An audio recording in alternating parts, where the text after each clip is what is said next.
अगर आप SSC MTS का एग्ज़ाम देने जा रहे हैं जो कि अभी जल्दी में होगा, अप्रैल में होने वाला है, और आपके पास में टाइम नहीं बचा है कि जीएस को कैसे पढ़ा जाए और अब तक आपने कुछ भी नहीं पढ़ा है, तो ये वीडियो आपके लिए है। आज आपको बताऊंगा कि आप कैसे जीएस में अच्छे मार्क्स ला सकते हैं। आपने स्ट्रैटेजी वीडियो भर भर के देख ली होगी, लेकिन आपको कुछ भी हाथ नहीं लगा होगा फ्रेंड्स, क्योंकि अभी एग्ज़ाम आ चुका है और हमें ऐसे ही कुछ भी कूड़ा कबाड़ा उठा के नहीं पढ़ लेना है। हमें सिलेक्टिव पढ़ना है जिससे हमारा सिलेक्शन पक्का हो सके। तो आज की इस वीडियो में मैं बात करूंगा टॉप स्कोरिंग टॉपिक के बारे में, जिससे आपके एग्जाम में 100% पर्सन आएगा। और जो मैंने यहाँ पर लिखे हुए हैं ये सारे सिलेक्टिव टॉपिक हैं, और इनका मैंने जो बेस मान के जो लिया है वो जो CHSL 2023 का भी एग्ज़ाम हुआ था, CGL मेंस, CGL प्री, और उससे पहले CPO का हुआ था, और SSC GD के, ये सभी एग्ज़ाम को अच्छे से पूरा बैठ के एनालिसिस किया है। उसके बाद में आपके लिए ये टॉपिक मैं चुन के लाया हूँ पूरे सागर में से छोटे मोती जो कि बहुत ही चमकीले हैं, उन्हें लेके आया हूँ, जिससे आपके जो सिलेक्शन के अगर वो हार में लगेंगे तो आपको चकाचौंध कर देंगे। एक काम करना है, इस वीडियो को पहले से ही लाइक करना है और लास्ट तक बने रहना है। मैं आपको बताऊंगा कि आपको इन टॉपिकों को कैसे पढ़ना है और कितना इसमें वेटेज आता है। जैसे कि यहाँ पे इकोनॉमिक्स में कितना वेटेज आता है, सारा कुछ मैं यहाँ पे बताने वाला हूँ। ऐसी वीडियो आपने शायद ही पहले कभी देखी होगी। तो चलिए स्टार्ट करते हैं आज की इस खूबसूरत सी वीडियो को। फ्रेंड्स, यहाँ से अगर आप देखेंगे तो यहाँ पर मैंने इस तरीके से लिख दिया है, पहले करंट अफेयर, फिर सब्जेक्ट वाइज, फिर स्पोर्ट्स, फिर स्टैटिक जीके। यानी कि हम इन जो ये 4 टॉपिक हैं इन पर बात करेंगे। सब्जेक्ट वाइज में सबसे ज्यादा क्या आता है, देखिए अगर इकोनॉमिक्स की बात करेंगे तो 5 ईयर प्लान सबसे ज्यादा देखने को मिलता है। अगर आपको अब भी विश्वास नहीं हो रहा ना, तो जाइए एक बार प्रीवियस ईयर देख के आए, किसी का भी, चाहे वो CPO, CGL हो, कोई सा भी SSC का एग्जाम आ जाए, उसमें जाके देखिए क्या 5 ईयर प्लान से पर्सन आया है। तो भाई मैं बता दूं कि कोई SSC CHSL की या CGL की कोई सी शिफ्ट ऐसे नहीं है जिसमें ये प्रश्न आए हो। सभी में, लगभग सभी में, एक दो के तो मैं कहता नहीं, लेकिन सभी में प्रश्न जरूर आए हैं। तो ये मोस्ट इंपोर्टेंट है, 5 ईयर प्लान आपको कर लेना है, ठीक है। और ये सेंसस यानी 2011 यानी कि जनगणना 2011 की जनगणना के अनुसार किस शहर की, मतलब कौन सा मोस्ट पॉपुलेटेड यहाँ पर स्टेट है, या फिर यूनियन टेरिटरी है, या फिर लिटरेसी रेट है, केरल का सबसे ज्यादा पूछा जाता है, तो ये वाले प्रश्न इससे बन जाते हैं। तो आपको जनगणना करना है, ठीक है। और नीति आयोग से अभी CHSL में भर भर के प्रश्न पूछे गए हैं, जो 2023 वाला हुआ था, और RBI और GDP, इन टॉपिकों को आपको ध्यान से नोट कर लेना है अपनी एक डायरी में। और जैसे ही आपको आपका मतलब जैसे पढ़ने का मन करे ना, तो उस टाइम आपको बस डिसाइड करना है कि इसमें आज मेरे को 5 ईयर प्लान करना है, तो 5 ईयर प्लान जैसे हो जाए उस पर टिक कर दीजिए, ठीक है। ऐसे करना है। अब ये जो पोर्शन है इससे कितने प्रश्न बनेंगे, तो यहाँ से एग्जाम में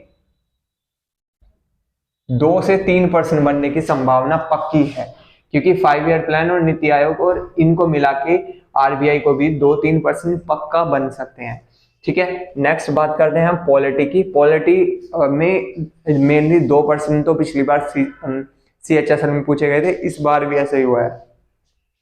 तो यहाँ से 2 से 3 प्रश्न जरूर बनेंगे आपके एग्जाम में, ठीक है।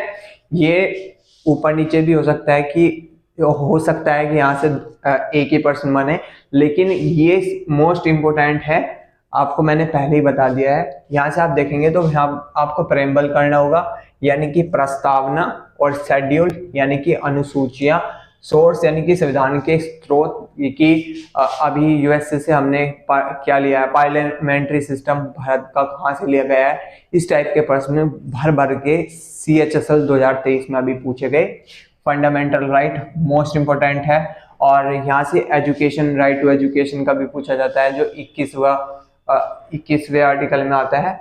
वहीं पर ड्यूटीज, DBSP, और president, vice president, high court, supreme court, CAG, parliament, Panchayati Raj, इनसे रिलेटेड जो मोस्ट इंपोर्टेंट है, देखिए प्रेसिडेंट से तो कर लीजिएगा, ठीक है। प्रेसिडेंट, वाइस प्रेसिडेंट को तो पूरा कर लीजिएगा, और ये हाई कोर्ट और सुप्रीम कोर्ट है, और कैग है, पंचायती राज है। इसके मोस्ट इंपोर्टेंट जो आर्टिकल्स हैं उसको आप देख लीजिए, जैसे 324 किससे रिलेटेड है, ठीक है। और भाग पूछे जाते हैं, कभी कभी भाग भी पूछ लेता है, तो वो भी प्रश्न आपको करने हैं।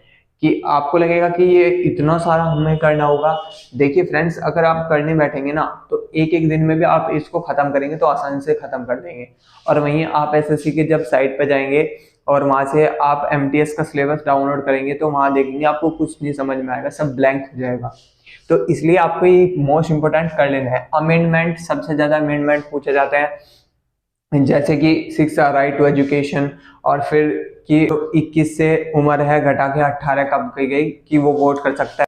तो इस टाइप के प्रश्न जरूर बनते हैं। और इमरजेंसी से कभी पूछ लेता है 356 आर्टिकल किससे संबंधित है, तो ये वाला पूरा इससे भर भर के प्रश्न पूछे गए हैं। हिस्ट्री में आपको करना क्या है, इंडस सिविलाइजेशन कर लेना है, बौद्ध और जैन को एक बार देख लेना है, और दिल्ली सल्तनत, बाबर अकबर, और यहाँ पर फाउंडर ऑफ डायनेस्टी यानी कि किसने, यानी कि चोल वंश की स्थापना किसने की, पांड्या की किसने की, तो ये वाले प्रश्न पूछे जाते हैं। और 1857 की क्रांति से कभी कभी प्रश्न पूछ लेता है। और वही नेशनल मूवमेंट को आपको एक बार जरूर देखना है। और कांग्रेस के जो सत्र होते हैं, टाइप के प्रश्न बहुत पूछे जाते हैं। और मॉन्यूमेंट यानी कि लाल किला किसने बनवाया, ऐसे ही 4 मीनार किसने बनवाई, और इस टाइप के प्रश्न पूछ लेता है। ठीक है, तो हिस्ट्री में आपको ये करना है। ओके, अब बात करते हैं आगे करंट अफेयर की। तो करंट अफेयर वैसे तो बहुत वास्ट है, और जो मान के ये चल रहा हूँ कि जो अभी 2023 का CHSL का अभी एग्जाम हुआ है, जो रिसेंटली में हुआ है, उसको देखते हुए तो यहाँ पर अपॉइंटमेंट CM गवर्नर अवार्ड जो सबमिट है, और अपकमिंग स्पोर्ट्स यानी कि फीफा का अभी नया जो संस्करण है वो कहाँ पर होगा, और ICC T20 वर्ल्ड कप किसने जीता, और अगला खेल कहाँ पर होगा, अंडर 19 का कहाँ पर होगा, इस टाइप के प्रश्न। ये अवार्ड में भी आ जाता है कि ये वाला अवार्ड किसने जीता, तो ये आपको कर लेने हैं। और स्टेट और जो सेंट्रल स्कीम है उनको भी आपको एक बार अच्छे से देख लेना है। अब बात करते हैं आर्ट एंड कल्चर की। और हाँ, हिस्ट्री से मैं आपको बताना भूल गया कि यहाँ से भी 2% तो पक्का आपके बनने वाले हैं। एक तो जो ये है इंडस सिविलाइजेशन से या बौद्ध और जैन में से एक बनेगा, इनको मिलाकर एक बनेगा, और यहाँ से 1% यहाँ से पूछा जाएगा। तो यहाँ से हिस्ट्री से 2% आपके पक्का बनने वाले हैं। वहीं करंट अफेयर का ये है, ये वरी करता है, कभी तो 2 से 3 पूछ लेता है, कभी 3 से 4% पूछ लेता है। ठीक है, तो इतने ये प्रश्न यहाँ से पूछ लेता है।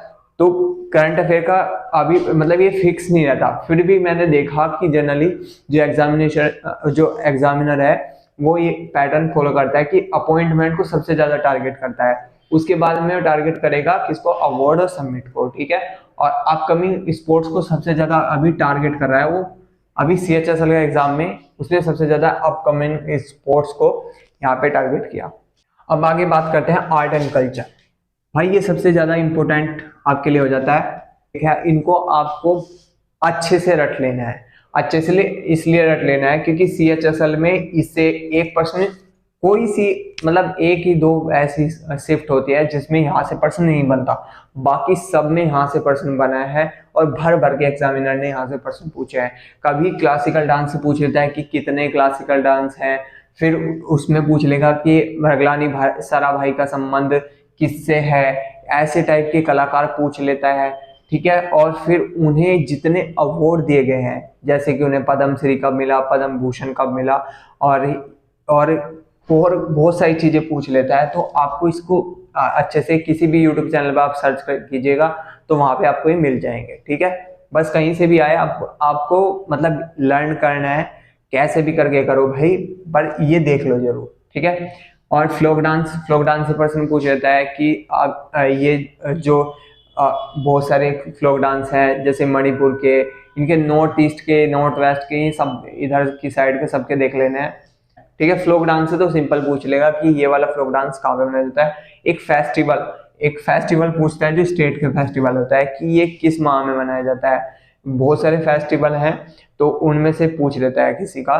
मार्शल आर्ट पूछता है, ठीक है, काफी पूछता है। और म्यूजिकल इंस्ट्रूमेंट में संबंधित जो भी वाद्य यंत्र बजाते हैं उनसे संबंधित काफी प्रश्न पूछता है। ऐसे जैसे इसमें पूछता है ना क्लासिकल डांस में, पिछले उसमें क्या हुआ था, म्यूजिकल इंस्ट्रूमेंट से तो बहुत कम प्रश्न पूछे गए थे CHSL में, लेकिन क्लासिकल डांस को उसने बहुत ज़्यादा टारगेट किया था। तो आपको इनमें से क्या होगा ना, या तो क्लासिकल डांस या फिर इससे म्यूजिकल इंस्ट्रूमेंट से एक से पूछेगा, कभी कभी दो से पूछ देता है, पर ज़्यादातर प्रोबेबिलिटी ये होती है कि वो क्लासिकल डांस से ज़्यादा पर्सन पूछेगा। म्यूजिकल से पूछता है, जैसे सितार, पंडित रविशंकर का संबंध किससे है ना। तो ऐसे टाइप के जो फेमस कलाकार हैं उनसे पर्सन जरूर पूछता है।